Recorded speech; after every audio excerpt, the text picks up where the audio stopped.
वळकटी व्यवस्थित करून ठेवायची, वारीसाठी जो टाळ असतो तो व्यवस्थित बांधून ठेवायचा, अशा तयारीला लागले.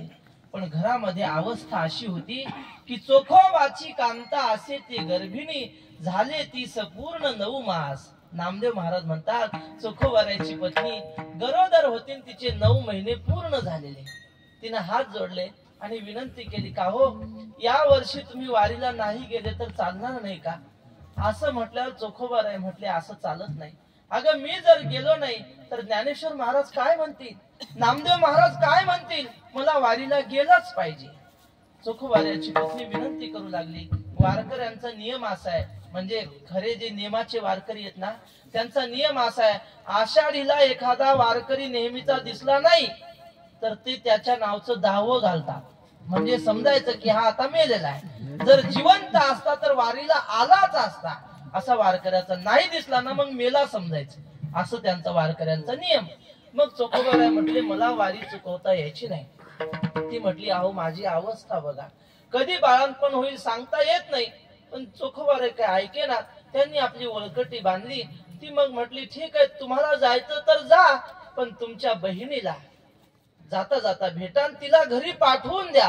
असं म्हटल्यानंतर चोखोबाराय म्हटले, ठीक आहे. वळकटी बांधली आणि चोखोबाराय बहिणीला सांगण्याच्या निमित्तानं बहिणीच्या गावाकडे निघाले खरे, पण रस्त्यामध्ये पंढरपूरला जाणाऱ्या दिंड्या लागल्या. आणि काय महाराज भजन ऐकलं ना, खऱ्या वारकऱ्याचं देहभान राहत नाही. देह भाव हरपला तुझ पाहता विठला. देवाला पाहिलं किंवा देवाचं भजन ऐकलं की वारकऱ्याचा देहभाव हरपतो. आपण कुठे चाललो होतो, घरची काय परिस्थिती, सगळं विसरून गेले आणि ते चोखोबाराय त्या दिंडीमध्ये सहभागी झाले. भजन करत पंढरपूरला निघाले. इकडे घरी काही बिकट परिस्थिती होती. चोखोबाराय पंढरपूरला पोहोचले. हे पांडुरंगाने पाहिलं आणि पांडुरंगाच्या अंतःकरणात धस्स झालं. महाराज देवाला लक्षात आलं की ह्याच्या घरी बाळंतपण आहे आणि हा इकडे वारीला आला. देवाच्या लक्षात आलं आता आपल्यालाच घरी गेलं पाहिजे. देव गेले. रुक्मिणीला म्हटले, अगं एखादं जुनं लुगडं असेल तर दे बरं, तुझी एक चोळी दे, लुगडं दे. ती म्हटली, कुठं चालले नाटक करायला? मग देवानं सांगितलं, अगं माझा चोखोबा वारीला आला आणि त्याच्या पत्नीचं बाळंतपण आलंय, बहिणीला सांगण्यासाठी निघाला पण तिकडे गेला नाही. मग रुक्मिणीकडचं जुनं लुगडं घेतलं, फाटकी चोळी घेतली आणि देवाने बाया माणसाचा पोशाख घातला.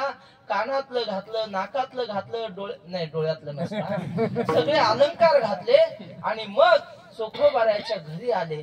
आणि चोखोबारायची पत्नी दार लावून मधी बसलेली, बाळांपणाच्या यातना सुरू झालेल्या होत्या आणि तेवढ्या दारावर थाप मारली देवाने येऊन. कोणाच्या रूपामध्ये? चोखोबारायच्या बहिणीच्या रूपात आले आणि दारावर थाप मारली, वहिनी दार उघडा, वहिनी दार उघडा असं म्हणून. चोखोबाची बहीण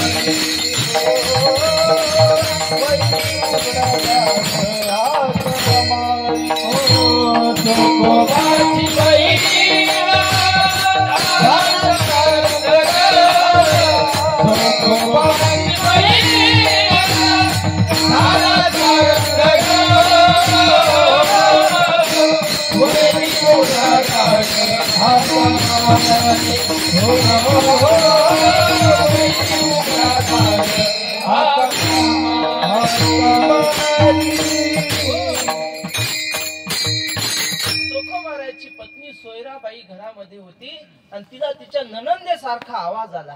आणि मग बसल्या बसल्या सरकत सरकत दारापाशी आली, कडी उघडली.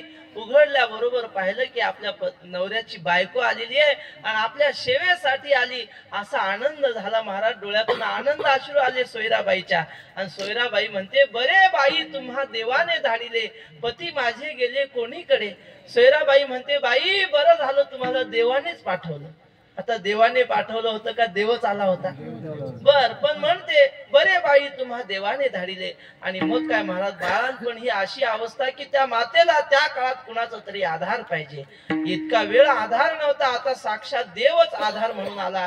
तिच्या मनातल्या सगळ्या चिंता गेल्या आणि मग देवाने सुखरूप तिचं बाळांतपण केलं. सगळे बाळांतपणातले घाण कपडे देवाने धुतले, सगळी सेवा केली.